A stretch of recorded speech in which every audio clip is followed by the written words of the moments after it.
energy transformation energy ကိုပုံစံပြောင်းခြင်းတနေ့ကထောတစ်ခုမှာအမျိုးသမီးတစ်ယောက်ကမေးခွန်းထုတ်ပါတယ်ကိုက positive energy နဲ့နေပေမဲ့ကိုဘေးကလူက negative တွေအများများနေတဲ့အခါဘယ်လိုလုပ်ရမလဲလို့မေးတာပါသူ့ရဲ့မေးခွန်းထဲမှာကိုက positive နဲ့ negative ဆိုတဲ့ဆန့်ကျင်ဘက်သဘောတရားနှစ်ခုပါနေတာကိုတွေ့ရပါတယ်သူ့မေးခွန်းကလေးကိုဖြေရမယ်ဆိုရင် duality ဆိုတဲ့သဘောတရား non-duality ဆိုတဲ့သဘောတရားတွေကိုအရင်ဆုံးနားလည်ဖို့လည်းလိုပါတယ်အကောင်းရှိရင်အဆိုးရှိတယ်အပေါင်းရှိရင်အနှုတ်ရှိရဆိုတာမတူတဲ့ဆန့်ကျင်ဘက်အရာနှစ်ခုအတူတူရှိနေတယ်ဆိုတော့လောကရဲ့သဘာဝတစ်ခုပါပဲဒါကိုအင်္ဂလိပ်လိုတော့ duality လို့ခေါ်ကြတယ်ဆက်ပြီးတော့စဉ်းစားကြည့်မယ်ဆိုရင်ကျမတို့ဘေးပတ်ဝန်းကျင်မှာဆန့်ကျင်ဘက်သဘောတရားတွေအများကြီးရှိနေတာကိုတွေ့ရမှာဖြစ်ပါတယ်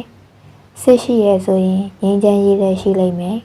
ပျော်ရွှင်ခြင်းရှိရင်ဝမ်းနည်းခြင်းလည်းရှိလိမ့်မယ်အဖြူရှိရင်အမဲလည်းရှိလိမ့်မယ်စသည်ဖြင့် duality ရဲ့သဘောဟာနေရာအနှံ့ရှိနေတာဖြစ်ပါတယ် non-duality ဆိုတာကတော့အဲ့ဒီဆန့်ကျင်ဘက်တရားတွေအလယ်ကဆုံးမမြင်ကလေးတစ်ခုပဲဖြစ်ပါတယ် positive ဆိုရင်အပေါင်းဘက်မှာကြီးပဲရှိနေတယ် negative ဆိုရင်အနှုတ်ဘက်မှာကြီးပဲရှိနေတယ်အပေါင်းနဲ့အနှုတ်ကြားအလယ်တဲက0ဆိုတဲ့နေရာကလေးဟာ non-duality ပဲဖြစ်ပါတယ်လောကမှာလူတစ်ယောက်ဟာအစွန်းတွေမှာနေဖို့ဆိုတာအင်မတန်လွယ်ကူတဲ့အလုပ်ပဲဖြစ်ပါတယ်ဒါပေမဲ့0 setting ဆိုတဲ့အလဲတဲမှာ balance ဖြစ်စွာဟန်ချက်ညီစွာနေတတ်ဖို့ဆိုတာအင်မတန်ခက်ခဲတဲ့အလုပ်ပဲဖြစ်ပါတယ်အရက်စကားနဲ့ပြောရရင်ဂျာနီဆိုတာကတော့ကောင်းတဲ့အဓိပ္ပာယ်ရှိတဲ့စကားလုံးတော့မဟုတ်ပါဘူးဒါပေမဲ့ဂျားမာနေတယ်ဂျားမာရက်တယ်ဆိုတာက spiritual ကပြောရမယ်ဆိုရင် middle path ဆိုတဲ့အလယ်အလတ်လမ်းစဉ်ကိုရှောက်လန်းရခြင်းပဲဖြစ်ပါတယ် non-duality ရဲ့သဘောတရားတစ်ခုကိုမြင်သာအောင်ပြရမယ်ဆိုရင်ကျမအခုဒီစာကိုရေးနေတဲ့မြန်မာစံတော်ချိန်မနက်9:00 နာရီဟာကျမအမရှိနေတဲ့အမေရိကန်မှာတော့ည9:00 နာရီဖြစ်နေပါလိမ့်မယ်သူနဲ့ကျမအခုဖုန်းပြောရင်ကျမဘက်မှာနေလင်းရောင်တွေရှိနေပြီးသူ့ဘက်မှာတော့ညအမောင်ရဲ့အရေးတွေချင်းနှင်းဝင်ရောက်နေမှာဖြစ်ပါတယ်တစ်ချိန်တည်းမှာပဲအမောင်နဲ့အလင်းဆိုတာဟာဖြစ်ပေါ်နေပြီးစီးကလေးတစ်ချောင်းတောင်မချားသလိုပါပဲကျမသူ့ဘက်ကိုလှည့်ကြည့်လိုက်တာနဲ့အမောင်ကိုတွေ့ရမှာဖြစ်ပြီး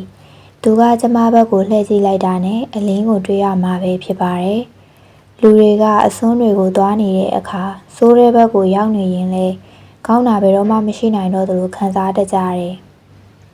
ကောင်းတာတွေကြုံနေရတဲ့အခါကျတော့လေဆိုးတာတွေကဘယ်တော့မှမလာတော့သလိုပဲရင်မူးတာရတတ်ကြတယ်အလဲမှာရက်နေတဲ့သူတယောက်ဟာကောင်းတာတွေထဲမှာဆိုးတာတေချာပေါက်ရှိရဲဆိုတာလက်ခံနေ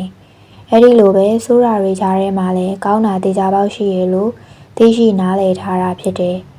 ဒါကြောင့်အရန်ကောင်းပါတယ်အရန်ဆိုးပါတယ်ဆိုတဲ့အစွန်းရောက်ခံစားချက်တွေမှာမျောပါနေခြင်းတာယာရင်မှုဆွဲလန်းနေခြင်းတွေမရှိတော့ပါဘူးအရာရာဟာအဆိုးမရနိုင်တဲ့သဘောနဲ့လက်ခံနိုင်ခြင်းတွေအများကြီးရှိလာပါတယ်ဒါကြောင့်ကိုယ့်အပေါ်မှာ negative ဖြစ်တယ်ဆိုတဲ့လူမှာ positive ဖြစ်တဲ့သဘောတရားလေးတွေလည်းရှိနိုင်တာကိုသတိပြုရမှာဖြစ်ပါတယ်သူကကိုယ့်ကိုမကောင်းတဲ့အရာတွေပေးတယ်သူပေးတာတွေကိုလက်ခံပြီးအဲ့ဒီထဲမှာမျောပါနေမယ်ပူလောင်နေမယ်ဒေါသဖြစ်နေမယ်ဒေါသနဲ့ပြန်တုံ့ပြန်နေမယ်ဝမ်းနည်းနေမယ်ဆိုရင်ဒါက negative energy လို့ပြောရမှာဖြစ်တယ်ဒါပေမဲ့သူစီကရလာတဲ့ negative energy တွေကိုကိုက positive energy အဖြစ်ပြောင်းလဲလိုက်မယ် transform လုပ်လိုက်မယ်ဆိုရင်ရောအဲ့ဒီအခါမှာသူကကိုကို positive energy ဖြစ်အောင်မောင်းနှင်ပေးလိုက်တဲ့သူပါပဲ drive လုပ်ပေးလိုက်တဲ့သူလို့နားလည်ရမှာဖြစ်ပါတယ် negative သမားသည် negative တွေပဲလုပ်နေမှာပါပဲဒါပေမဲ့ကိုကအတွေးတွေကိုပြောင်းလဲလိုက်တဲ့အခါမှာသူကတော့ပြောင်းလဲသွားတာမဟုတ်ဘူးဒါပေမဲ့ကိုယ့်စီမှာပေါ်လာတဲ့ result အရာတော့ပြောင်းလဲသွားတာဖြစ်ပါတယ်ကျမတို့ရဲ့ဘဝမှာဆောင်းမေးပွဲစစ်တယ်လို့စစ်လိုက်တဲ့ဘဝပြဿနာတွေအခက်အခဲတွေလူတွေဟာနေ့စဉ်နဲ့အမျှကြုံတွေ့နေရတာမျိုးဖြစ်ပါတယ်ကောင်းတာတွေလည်းရှိတယ်လို့ဆိုးတာတွေလည်းလာနိုင်တယ်ဗုဒ္ဓပြောသလိုလောကဓာတ်မတုံလို့မင်္ဂလာတရားတော်အတိုင်းဘာကိုမှမတုံလို့ပဲအလဲမှာရက်နေနိုင်နေဆိုရင်ဘာပဲလာလာဖြည့်ရှင်းနိုင်တဲ့ရင်ဆိုင်နိုင်တဲ့အစွမ်းတတ္တိတွေရှိတယ် အဆိုးလာရင်တော့အကောင်းဘက်ကိုပြောင်းလဲပြနိုင်တာမျိုးဖြစ်ပါတယ်။